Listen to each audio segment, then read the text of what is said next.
euh, l'idée neptunienne est tout à fait contraire.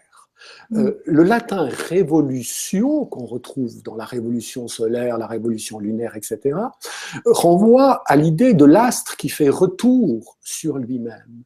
Et pour Neptune, l'idée de la révolution, c'est l'idée de faire retour. Dionysos fait retour à Thèbes. Et qu'est-ce qu'il vient rappeler à Thèbes?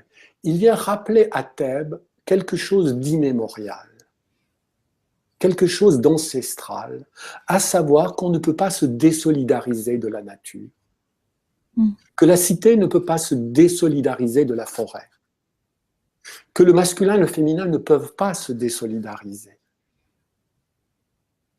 Il nous ramène à quelque chose d'originel. Et ce regard vraiment contrasté qu'Uranus et Neptune ont sur l'idée de la révolution, c'est aussi un regard complètement contrasté sur le temps.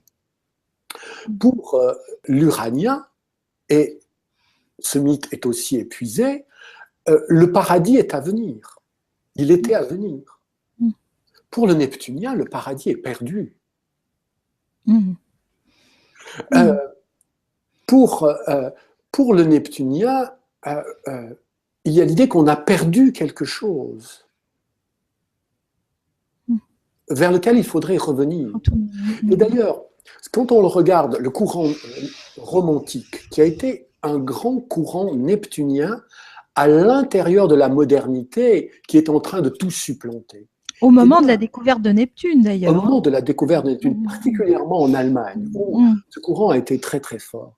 Eh bien, qu'est-ce que l'on voit? Eh bien, on voit le retour évidemment à la nature, qui est un grand motif du romantisme, mais aussi à l'Orient. À l'Orient qui est vu comme le conservatoire d'un mode de pensée, d'un mode de vie en train de se perdre. Il ne s'agit pas d'un Orient réel, mais d'un Orient imaginé, idéalisé, d'un Orient mystique, érotique, sensuel, magique. En fait, on pense à quelque chose qui est en train de se perdre, et cela est projeté sur l'Orient. Cette idée de ce qui est perdu est vraiment propre à Neptune, et là on revient à une idée que j'ai développée au début, c'est en cela que Neptune est profondément conservateur. Pas au sens de Saturne, qui voudrait garder l'ordre établi, mais à contrario d'Uranus le révolutionnaire, au sens de qu'est-ce qu'il nous faut à tout prix conserver et qui en fait constitue quelque chose de primordial.